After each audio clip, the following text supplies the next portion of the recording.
भगवान श्री कृष्ण के चमत्कार और लीलाओं के बारे में कौन नहीं जानता है।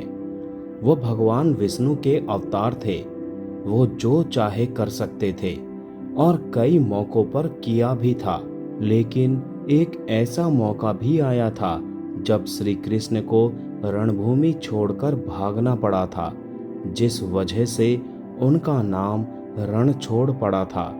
अब आप सोच रहे होंगे कि वो तो भगवान थे, फिर उन्हें किसी से भागने की क्या जरूरत थी। दरअसल इसके पीछे एक बेहद ही रहस्यमयी कहानी है, जिसके बारे में शायद ही आप लोग जानते होंगे। ये कहानी कुछ इस तरह है कि एक बार मगधराज जरासंध ने भगवान श्री कृष्ण को युद्ध के लिए ललकारा था। लेकिन वो सिर्फ अकेले नहीं, बल्कि उसने श्री कृष्ण के खिलाफ युद्ध के लिए यवन देश के राजा काल यवन को भी अपने साथ मिला लिया था। दरअसल काल यवन को भगवान शंकर से ये वरदान मिला था कि ना तो कोई चंद्रवंशी और ना ही कोई सूर्यवंशी उसको युद्ध में हरा सकता है। उसे ना तो कोई हथियार मार सकता है और ना ही कोई अपने बल से उसे हरा सकता है। भगवान शंकर से मिले वरदान की वजह से काल यवन खुद को अमर और अजय समझने लगा था। उसे लगने लगा था कि कोई भी उसे युद्ध में हरा नहीं सकता है और ना ही उसे मार सकता है। जरासंध के कहने पर काल यवन ने अपनी सेना के साथ मथुरा पर आक्रमण कर दिया।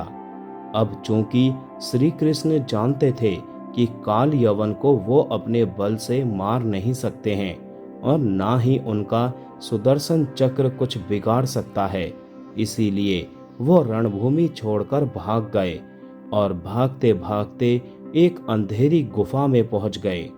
श्री कृष्ण जिस गुफा में जाकर छुपे थे, उसमें पहले से ही इक्ष्वाकु नरेश मादांता के पुत्र और दक्षिण कौशल के राजा मुचुकंद गहरी नींद में सोए हुए थे। दरअसल उन्होंने असुरों से युद्ध कर देवताओं को जीत दिलाई थी। लगातार कई दिनों तक युद्ध करने की वजह से वो थक गए थे, इसीलिए भगवान इंद्र ने उनसे सोने का आग्रह किया और उन्हें एक वरदान भी दिया, जिसके मुताबिक जो कोई भी उन्हें नींद से जगाएगा वो जलकर भस्म हो जाएगा। राजा मुचुकंद को मिले वरदान की बात श्री कृष्ण को पता थी, इसीलिए वो काल यवन को अपने पीछे पीछे उस गुफा तक ले आए जहां राजा मुचुकंद सोए हुए थे। श्री कृष्ण ने काल यवन को भ्रमित करने के लिए अपना पीताम्बर राजा मुचुकंद के ऊपर डाल दिया।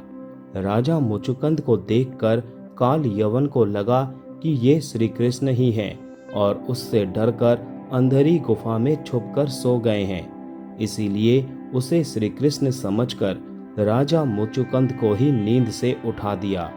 अब राजा मुचुकंद जैसे ही नींद से उठे, काल यवन वहीं जलकर भस्म हो गया।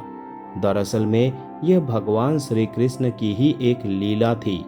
उन्होंने महाभारत के युद्ध में गीता का उपदेश देते हुए कहा भी था कि सृष्टि में जो कुछ भी होता है उन्हीं की इच्छा से होता है, तो जाहिर है काल यवन का अंत भी उन्हीं की इच्छा से हुआ था। जय श्री कृष्ण।